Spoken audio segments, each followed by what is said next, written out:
make sure we put it together properly. But this not to endorse. We're on not to endorse drug dealing. Just the direction we're going is to show how we feel that you was used as a pawn because I believe there was a man that was entangled with everything with the Contra, Oliver North. Yeah, correct.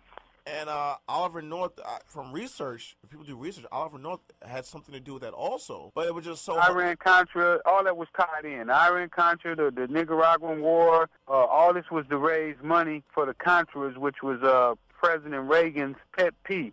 They felt that the Russians was getting too close to America, and Congress had cut off all the money from this war so that they couldn't fight against the Sandinistas, which was backed by Russia. Right. So early before that, America tried to get the Russians further away from the West because that's how they helped, I believe, Fidel Castro fight to get the Russians away from Cuba. Right. I believe so. And it just seems like, it's shocking with going through all this how they used you as a pawn to run the drugs to the community from President Reagan. And, I got a shout to my grandmother.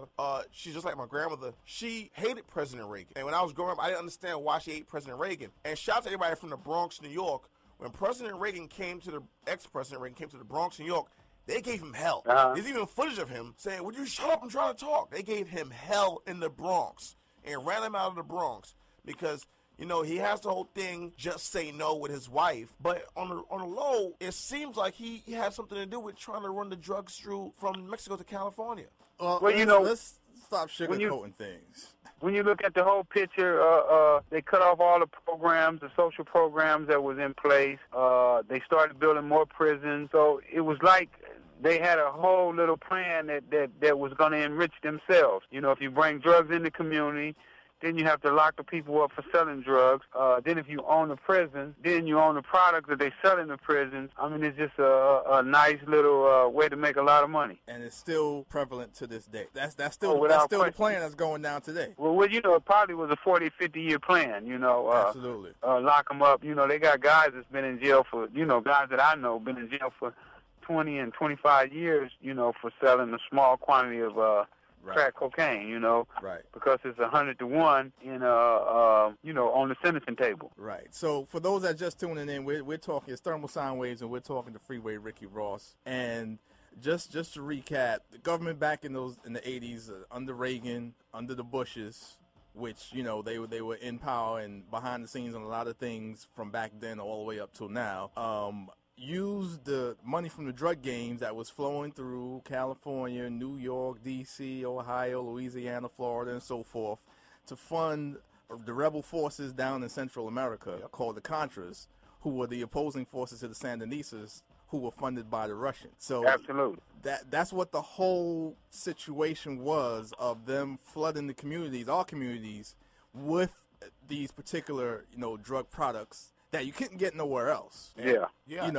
To fund these particular situations that went down. And Miss Maxine Waters was one of the first people to bring light to this and wasn't scared to do that. Absolutely. She stood up all the way, went to Nicaragua, went to the police department to find out why. They basically turned a blind eye, and she really did a good job, her and Gary Webb. Yes. And I got to give a big shout out to a lot of people that worked in the Panama Canal, and shout to Panama. I believe they also used, they called him Pineapple Face. Noriega. Manuel Noriega. And I believe they used him too, and I believe he's supposed to be in exile because he knows too much secrets. Yeah. And I gotta give a shout out to he said we have him saying it on air, so it's not like I'm actually exposing, but Lance Furtado.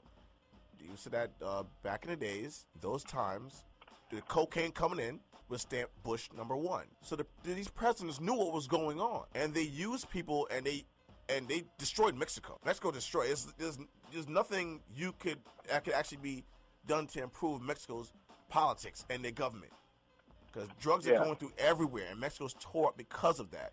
But this is why there's such a uprising in Mexico now, because they're starting to things are starting to reverse. They've been used.